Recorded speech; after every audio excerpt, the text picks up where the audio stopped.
Good evening. We'll go ahead and start this meeting on November 20th for the Airlake meeting. First, what we'll do is we'll have introductions. I'll start on Steve's end. If you'll go around and say your name, because we have people online, and who you represent. My name is Steve Getter. I own a hangar at Lakeville and use the airport. I'm Tom Fitzhenry. I'm a user on the co-chair.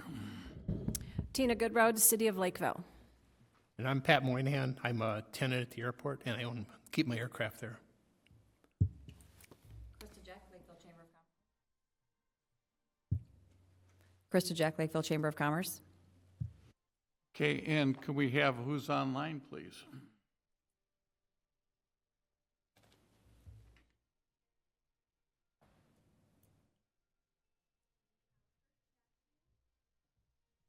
We have Kurt Chatfield representing the Dakota County, and Justin Vossen. Justin, could you unmute yourself and tell us who you're representing?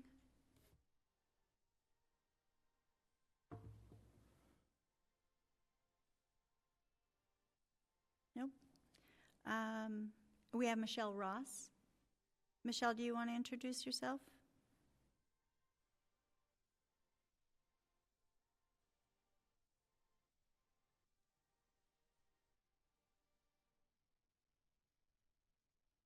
Michelle is the Director of Stakeholder Engagement. Can the people online confirm in the chat or unmute yourself and let me know if you can hear us okay? I can hear you. Thank you. And that's all we have. Okay, so we'll go ahead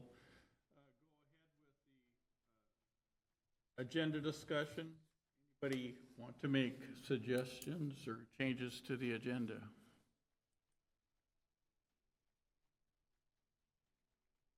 Going once?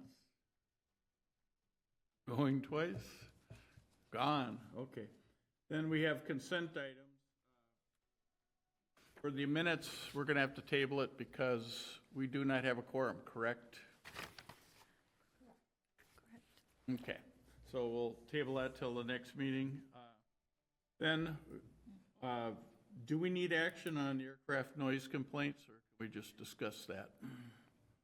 You don't need action. We can just discuss. Okay, so I'll turn it over to Jennifer then. Okay, thank you. The quarterly report for the third quarter 2025 is included in the meeting packet. And I will just point out that we did have 5 complaints for Airlake Airport in the third quarter, and that is an increase. We had 2 complaints last year at the same time. I'm sorry, we had 3 complaints last year at the same time. So the 5 complaints that we have for the third quarter this year, all are aircraft that have operated at the airport before. One of the aircraft operated during nighttime hours, 11:28 p.m., and that was in a Cessna 172. We had, and that was July 1st, and then in August we had a Meridian aircraft that looks like they did a go-around at the airport and then landed there. We had a helicopter on August 31st, and that was around 8:30 p.m. That complaint actually was submitted by someone not close to Lakeville Airport. It was in the northern metro area. And then on September 25th, we had a super cruiser that operated at 10 a.m. Again, that wasn't the complaint wasn't generated anywhere near the airport. It was in near Minnetonka. And that was at 10 o'clock in the morning. And then the last complaint was on September 4th at around 9:40 a.m. And that was in an SR-22. So I think one of these aircraft, possibly 2 of them, are aircraft that perhaps are based at the airport, but the others were not based aircraft at at the airport. I talked to you before, just if you could clarify, may not actually fly out of Lakeville Airport, maybe they just came in for a burger or whatever, or their transit, and they leave and cause a noise complaint, that's attributed to Lakeville, correct? That's right. So we get some complaints that maybe are not justified for our area, but we still have to report them then. That's right. Okay. They get tagged to the airport based on where the aircraft either operated to or from. Okay, are there any questions? Okay, we're hearing none. So, public comment, is there anybody online that needs to make a comment? We'll go there first. If you need to make a comment, we need to hear your name and what group you might be representing so that we have an idea where you're talking from. So.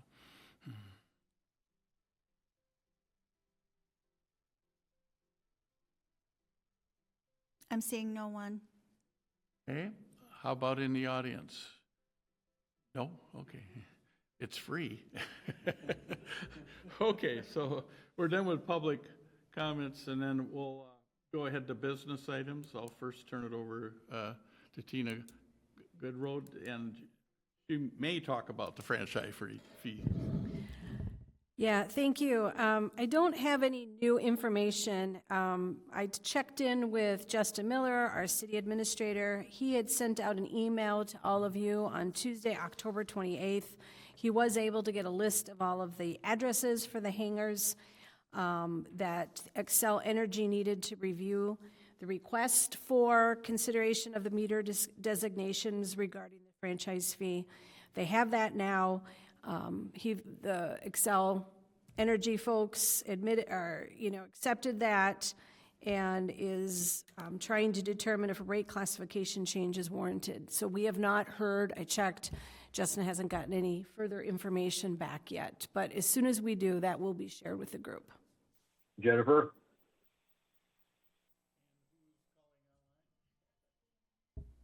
Dan, state your name and go ahead.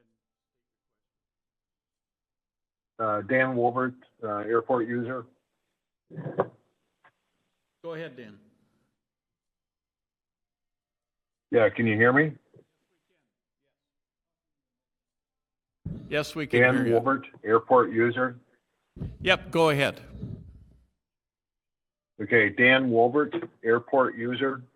Thanks, Dan. We have you. Thank you. Oh, just checking in. Convenient time. Okay. Okay, and I just want to state, I really appreciate Lakeville getting involved in this. It was kind of a item we weren't sure, something that was assumed when we were now part of Lakeville, that things were the same, and we found out they weren't because of Lakeville taking over. We appreciate that, but I appreciate the city staff really jumping on this and trying to get us a resolution. So pass it on to Justin, please.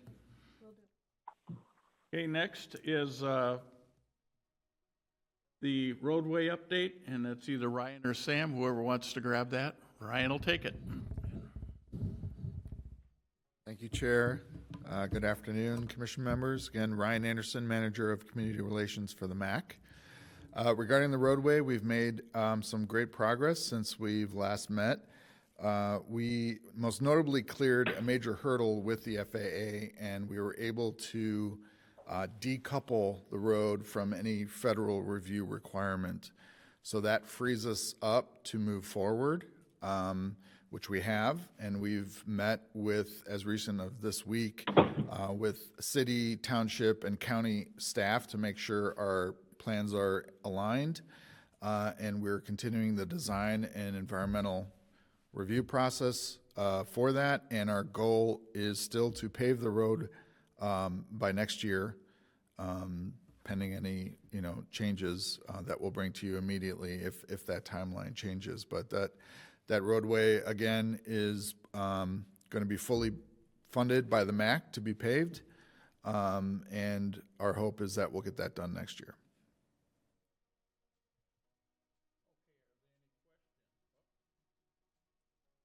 Are there any questions? Do you have any questions? Anybody online have questions? Is Adam online? Okay, just saying he's probably the most concerned here. So, hey, I appreciate it. Thank you for doing that. Sounds good, so. Yeah, and we'll have hopefully more details on any timeline at your March meeting next year, once we get through the winter and we have our construction plans for the summer season in 2026. Thank you for your good work. Yep. Okay, next up, airport manager update, and that's Sam. Oh, I did have. Oh, go there ahead. was You had a- another item? Go ahead. there, Extension, excuse me. Yep, thank you, Chair. I did want to, not so much as good news on that topic. We are still in conversations with the FAA on the environmental review process for that runway extension. Because that process is taking so long with the FAA, the MAC is looking at interim things that we can do to the airfield to help with improvements and on the airfield. A lot of that was kind of built into our runway extension plan that we didn't foresee taking this long, and we acknowledge that there are airfield conditions that need attention, and so we're looking at building that into our interim CIP process so that we can get some things done and not wait for that runway extension environmental process. So And we don't have any timelines on when that stuff will move forward yet. I don't as of today. So hopefully we'll have more details at your March meeting. Okay, any questions? Anybody online? Questions? Okay, I thank you. have one on the environmental review. Okay, is it, Can you give any, go ahead. yeah, Dan Wolbert, can you give any details in terms of why that's still held up? If this is regarding the environmental review for the runway extension, the delay is really the FAA and the MAC coming to agreement on the terms of the pipeline and incurrences regarding the pipeline. The FAA and the MAC are still trying to figure out how best to move forward given those conditions and the FAA's requirements. And it's been a communication back and forth with the FAA that has unfortunately taken a long time to get answers back from the FAA. The government shutdown didn't help things. So that's why the MAC is looking to see what, in the interim, what can we do with the airfield improvements outside of that process. Given the fact this has been stalled for, I don't know, 5 or 7 years, would it be possible to get a mediator involved? That I cannot speak to today. I'll take that back to the MAC as a suggestion. Yeah, I think part of the frustration on the field is, I don't know when this started. Someone from staff could give a date to that, but there's just no movement. Yeah, it's a communications issue, and I think at some point, somehow we just need to move the ball down the field. Yeah, we understand the frustration. The MAC is frustrated too. This is a project that we want to proceed with. Unfortunately, we have a regulator and they have their processes and we're beholden to them. And we're trying to work within those processes. It's just unfortunately not on, I think, the timeline us here locally would like. Okay, thank you. Yep. Okay, are there any other questions before we move on? Thank you for your work. All right. I know it's frustrating and we're frustrated, and hopefully things will move on soon. Okay. Thank you, Chair. Next item, we will go to Sam on airport manager update. Sam? Hi, everyone. Sam Seafelt, airport manager. Just a couple updates about some things going on at the airport. If you fly, you may have noticed potentially the past few years, beacon problems, NOTAMs involving the rotating beacon at the airport. For everyone's knowledge, the rotating beacon is what helps pilots identify the general vicinity of the airport, and then they further identify based off runway lights and orientation and other visual aids to help line themselves up with the runway at night. Our beacon, it's a civilian beacon, so it's green and white, just rotating continuously during nighttime hours. It's been continuously in op. We've probably put enough money in repairs to replace it already. So this last time that it went down about a month and a half ago, we just made the decision we're going to replace it now. Just the beacon part with a modern LED beacon instead of an older style that we had before. And we have a project in to replace the tower next year. It would be a tip-down tower, make it easier for future maintenance and repairs. But this, we just received it today. We ordered it about 6 weeks ago, received it today. It's going in next week before Thanksgiving. So, and just hoping all checks good for the Thanksgiving weekend. Additionally, just some winter weather items. We did receive a new plow truck that we put an order in about 2 years ago. Finally received it this fall. And it's a Freightliner. It's got a plow in the front, side plow, belly blade, and sand spreading capabilities. So we replaced a 20-year-old truck and have a brand new truck for John and company to clear snow during the winter. In addition, we have our part-time employee who started with us last week. He's part-time, temporary, with the MAC and the Teamsters Union. He can work 67 days in a calendar year. So we have a lot of time for him remaining because we had a light winter last year. We have, if we end up getting some winter weather here, November, December, John won't have to be out there alone. He'll have some help. And then January 1st, his 67-day time or clock starts over, and he'll work through about April 15th. Airfield condition reporting. Just wanted to use this forum to remind everybody that we do have employees at the airport 24/7 during winter weather. Whether it's John and Mike, who's the temporary 67-day employee. And if they're gone and we have continuing weather at the airport or, compact snow and ice, and John's allowed to go home sometimes when there's things that he can't do, then I'll be out there making sure notices to airmen are continuously updated. We're not allowed to keep a field condition NOTAM out for more than a 24-hour period. So if we don't update it, it expires. And that's why it's so important that we have somebody out to reevaluate the conditions and keep the notices to airmen up to date. And that's a huge priority for us to make sure that every pilot that's using the airport knows what they're looking at is in reality true. So, and it only takes one time for us to be wrong and lose the, I guess, every pilot's trust in us that we have accurate NOTAMs. So it's a huge priority for us. I just wanted to make that a comment here. Okay, moving on. Next slide, please. Any questions about those first couple of updates? Okay. So the frequency change, this has been a little over a year in the making, but a little background.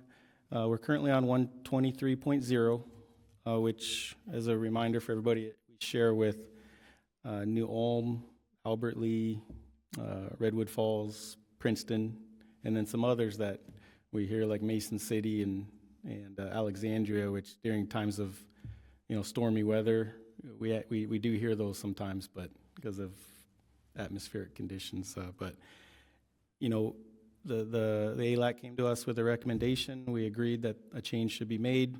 We initially decided on 122.975, which shared with New Richmond, and the main reason for that was based off just looking at all the airports in a 75-mile area radius, and you know, 122.975 would have only shared with one other airport, New Richmond. After we made that public, that we were on our way to switching to that frequency, New Richmond came to us to start a conversation about, you know, actual aircraft operations counts, and we put a pause on that to do our due diligence on raising that complaint, and we agreed that there was another frequency, 123.05, which would only share with Red Wing Airport, and then a couple private strip, or one private strip, Baldwin, Wisconsin, which is used, which usually has more traffic in the summer for skydiving type flights, and then the helipad at the Mayo Clinic in Rochester. When looking at the traffic counts, I've included a few different slides, and it's jumbled, but some things to look at would be the 2023, which is that orange color on the chart. 2024 is the dark blue, and 2025 is the light blue. Now, these data points are what they call a 7-day trailing average, so it's to try to smooth out the lines as you make this chart, but it's I think it's a good representation when you look at the counts on the left. Those are operations, which an operation is a takeoff or a landing, and you consider all the traffic calls that need to be made for each operation. But you can see our scale and our kind of summer-long average is around that 80 per day average. So that's us, and then when you add in, you know, all the airports that we share with, it gets to a pretty high number. The next slide is New Richmond, and looking at the scale on the left side, you can see that they're averaging around that 40 to 60 is where I would put that. 40 to 60 7-day trailing average per week or per day. So that's where, you know, we take ours and New Richmond, if we were to switch to them, that's where, as you look at this next slide with Red Wing, where it kind of definitely makes sense that we probably have the better option here with 123.05.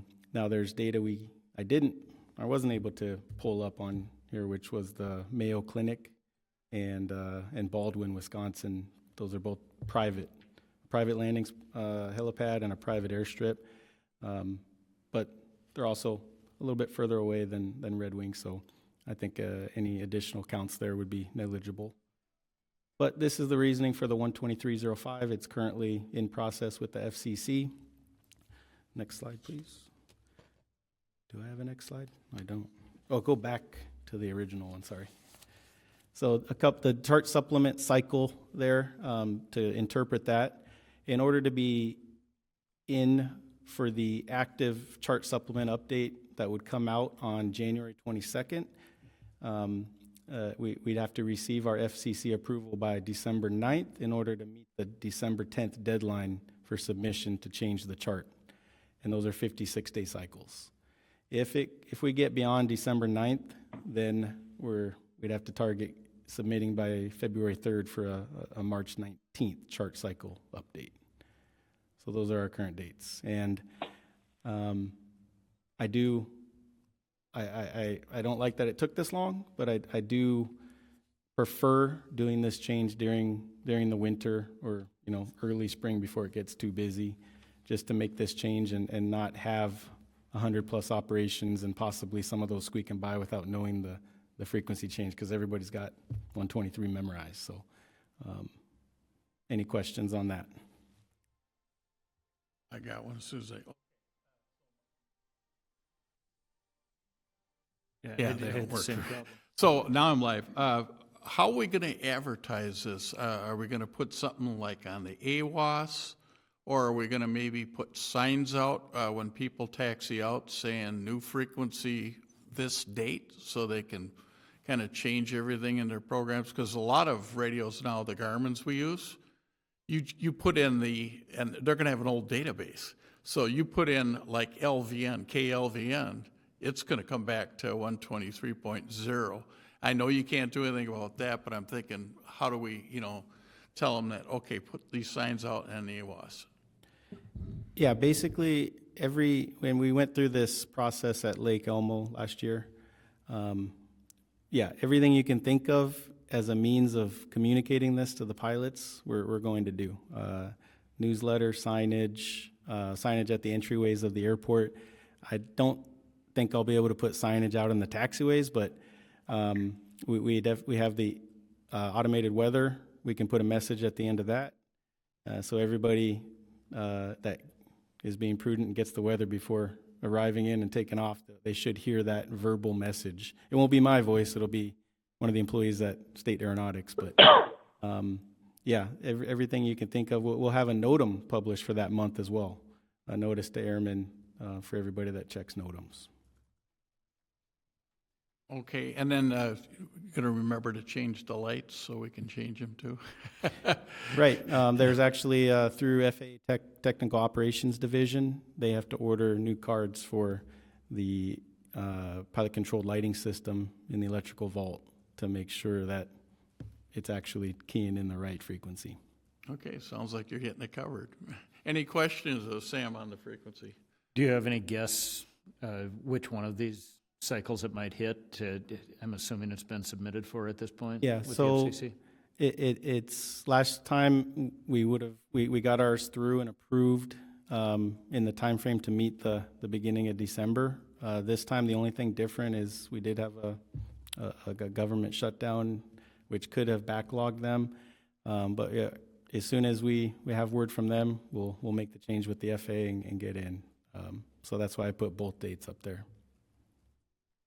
Any other questions? I just thank Sam for doing this, because the old frequency is unsafe, to be honest, and this is a great improvement for safety for everybody around the airport, everybody that uses it. So thank you very much. And thank you to some of the pilots and Civil Air Patrol, which I requested they monitor these other two potential frequencies and just see how many times you hear traffic from these other airports. And you guys got the feedback to me, and I appreciate that. And I also agree. I just by driving around, I hear some of the frustrations come up with pilots trying to get a call in when they're in the traffic pattern, and I think it'll be a good change. Okay, and then I just want to mention, I'll thank Nick Motters for starting this. He was the one that started it from Lakeville, and I talked to him tonight, and he's just saying he's good that we're doing a change, and the fastest it can be done, please do it. So that's all I got. That concludes my update. Okay, Fly Neighborly program comparison. Is that Sam or Jennifer? Oh, okay. Go ahead. Just state your name so everybody online can hear.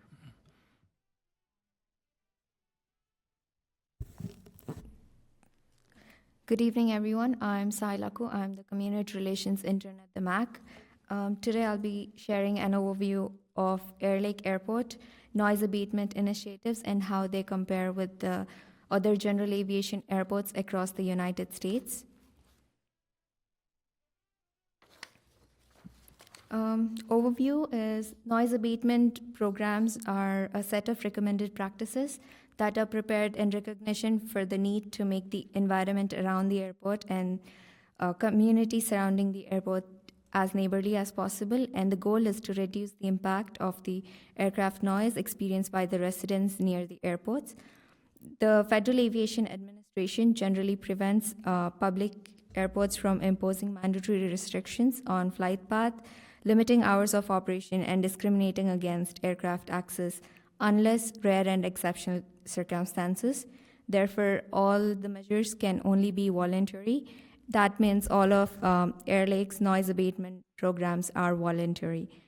But a volunteer doesn't mean that it's ineffective, because Airlake's noise abatement program works as we provide a clear guidance of takeoff, approach, traffic pattern, helicopter training, and nighttime operations, and and offer a Fly Neighborly guide for the pilots to help reduce noise impact experienced by the communities. And these materials are reinforced through seminars, regular meetings with flight school, and ongoing feedback that helps improve the clarity and awareness of these procedures. With that, there are over 5,000 public airports nationwide, and only a portion of them have formal noise abatement programs.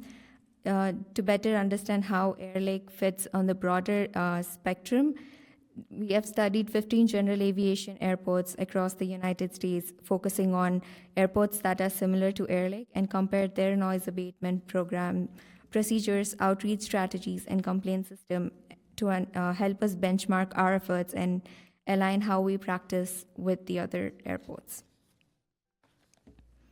This is a snapshot of those 15 airports that were compared on various aspects.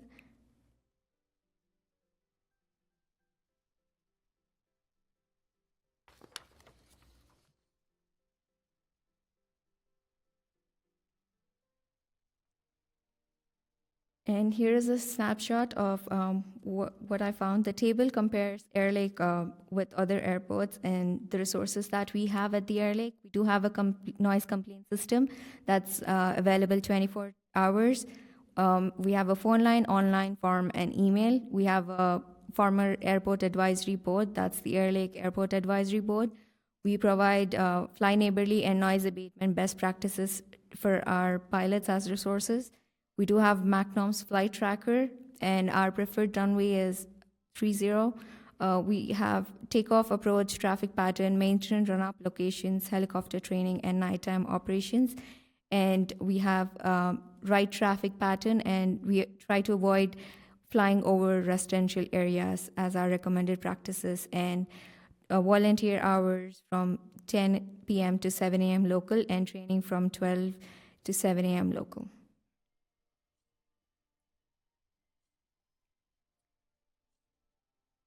Each of these documents play a role in how we communicate with the pilots and respond to community concerns.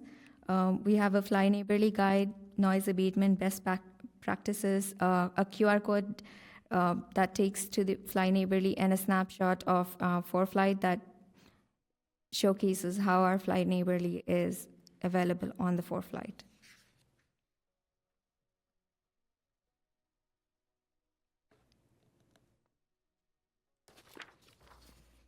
That being said, other general aviation practices by Atis Beb Airport, they discourage military aircraft from using afterburners when operating at the airport.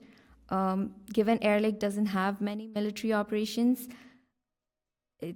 and Palm Beach County Park, this airport enforces procedures to avoid nearby environmental sensitive areas.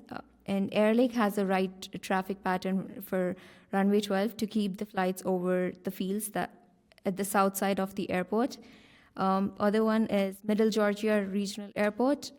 They use a hazard overlay district zoning tool for their residential development in noise-sensitive areas. Airlake doesn't employ zoning overlays for noise abatement, and volunteer procedures and best practices are used instead. Boundary City Municipal Airport, they have noise abatement program that focuses on high volume of helicopter activity over sensitive national attractions that are near to the location of the airport. Airlake has minimal helicopter activity, and its noise abatement measures apply both on fixed wing and helicopter operations. I'm happy to take questions. Are there any questions? Any online? I'll just make a winter comment. I think the residents are more happy because we're required to do our night qualifications.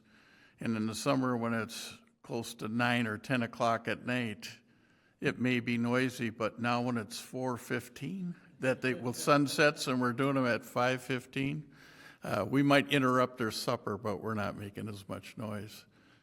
So, anything else?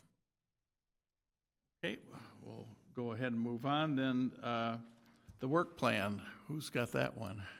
Again, okay, go ahead.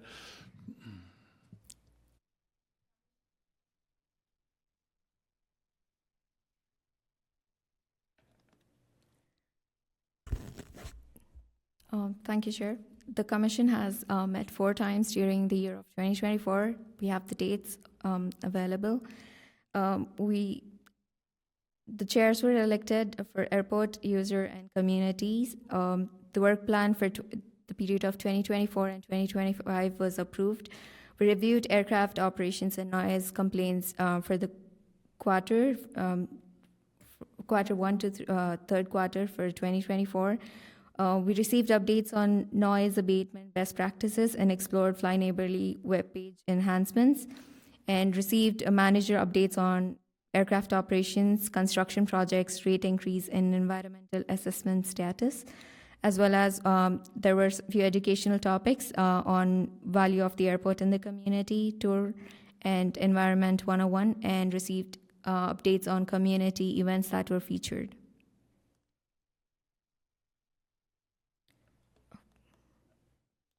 For the year 2025, the Commission met 4 times, including this one, and the following accomplishments include prior meetings as well as today's.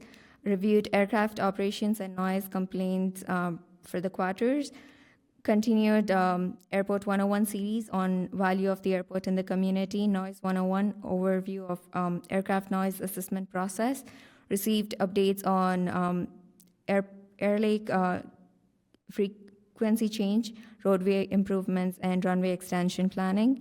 And we discussed community context regarding Lakeville housing, population growth, and Panaprog behind the scenes. Highlighted the FA Mosaic modernization and non-local flight training flights. We reviewed business items on utility franchise fee, roadway coordination, and Fly Neighborly program practices, and that should be all. Thank you.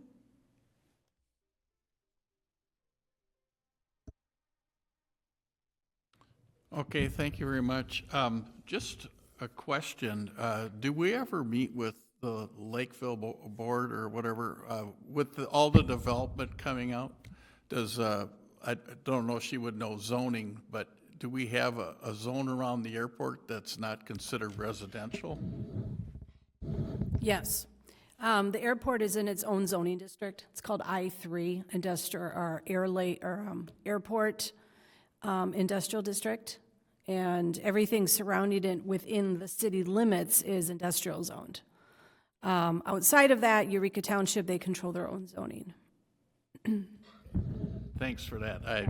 That's good, important, because I was going to mention Lake Elmo had that problem where they built all the houses around it. And I thank Lakeville for making sense and putting industrial out there. It maybe give us a little, it takes away some of our safety zones, but some of us might be able to land on some of the big roofs. I don't know. But I think, thank you for that. We're down to member announcements. So I'll make the first announcement. Last night, I attended the Chapter 25, which is the EAA, the Experimental Aircraft Association. They built a new hangar. It was on the north side, it's now on the south side, and we got to see their gorgeous hangar, and probably the biggest attendance we've had in a long time. We find out there's not a lot of parking over there, so we'll have to work on that, or maybe encroach on some of Adams parking, but it was a very good turnout. And I'm glad to see that they're financially stable with that. They talked about how their finances are doing, and they got some big donors in that. So we're looking forward to having meetings over there now. We just got to get the people to get on the right side of the runway to do it. Any other members have comments? I'll go ahead with Pat Moynihan first, and then we'll see what else. Do you have an announcement for your meetings, or? Just an announcement. I don't have a slide prepared, but it's the Reliever Airport Advisory Committee, the RAC, they call it. That meets on December 9th up at the MAC headquarters up by the airport, Minneapolis Airport. I believe the time is starting at 7 p.m., and everybody's welcome to come to that. Okay. Anybody else? Nothing for me. Okay, how about anybody online? Got anything to mention? Just in case there's one representative up there. Mike. Okay, then we'll go with the proposed meeting dates. It looks like you're picking the March 12th, June 11th, September 10th, and December 10th for the dates. I don't know if we can even act on them right now, or does anybody have any questions or problems with those dates?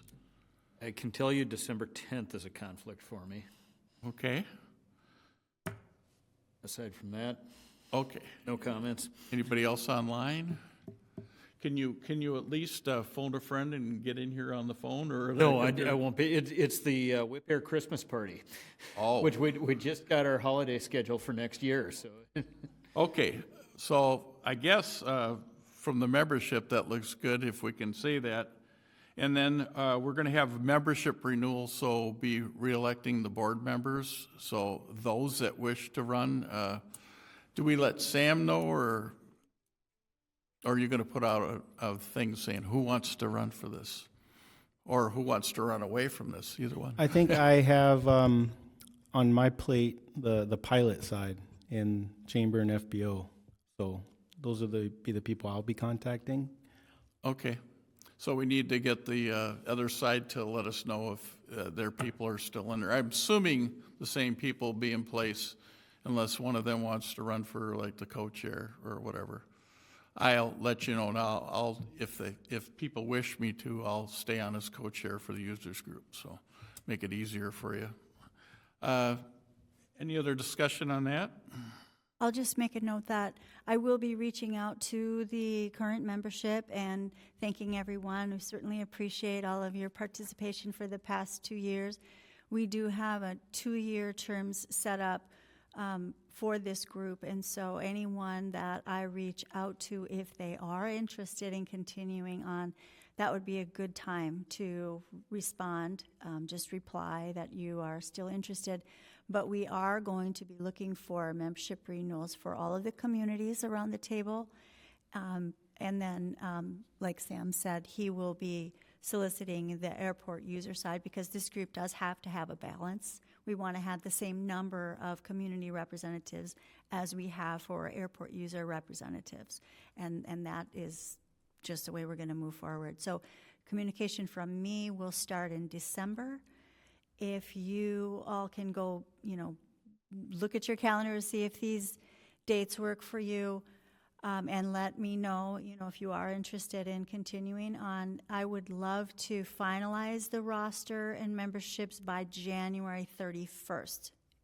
So I will be reaching out and communicating with each of you individually to try to accomplish that. Okay, any questions from Jennifer? I just want to say, since we started this, I'm impressed. We've gotten things done. We've gotten some resolutions, and some of them are still waiting to be resolved. So, but I thank MAC staff and actually city staff. It's not very often that some cities do get involved in airports, and I appreciate that. So if we have no further items to discuss, I'll go ahead and close this meeting. Thank you, everybody.